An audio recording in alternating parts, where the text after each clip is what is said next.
Bonjour à tous, nous te saluons au nom de Jésus. Bienvenue à ce numéro de plat du jour pour ce lundi 24 mars 2025. Aujourd'hui, notre plat est préparé dans l'Épître de Jacques, le chapitre 1er, le verset 22. Mettez en pratique la parole et ne vous bornez pas à l'écouter en vous trompant vous-même par de faux raisonnements. Écouter la parole sans la mettre en pratique, c'est comme regarder un miroir et oublier immédiatement son reflet, comme le soulignent les versets 23 et 24 de ce même chapitre. Dieu ne nous a pas donné sa parole juste pour l'entendre ou l'apprécier, mais pour qu'elle transforme nos vies.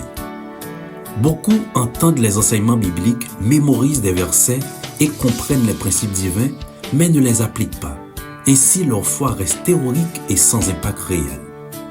Apôtre Paul dans Romains 2, verset 13 nous fait ce rappel. Ce ne sont pas en effet ceux qui écoutent la loi qui sont justes devant Dieu, mais ce sont ceux qui la mettent en pratique qui seront justifiés. On peut avoir accès aux meilleurs enseignements bibliques, de la bouche des plus grands docteurs de la parole. Mais si on ne laisse pas ces enseignements transformer nos vies, on a écouté en vain. La vraie foi se manifeste par l'obéissance et par des actions qui reflètent la volonté de Dieu. Se contenter d'écouter sans obéir, c'est se tromper soi-même, pensant être dans la vérité alors qu'on ne vit pas selon elle. L'obéissance est la preuve d'une relation authentique avec Dieu. Mettre en pratique la parole, c'est aligner nos pensées, nos paroles et nos actes avec ce que Dieu enseigne.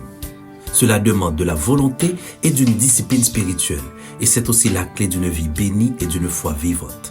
Un chrétien qui applique la parole devient un témoignage vivant de l'amour et de la vérité de Dieu, éclairant ainsi le monde autour de lui. Bon appétit, bonne journée, soyez richement bénis au nom de Jésus.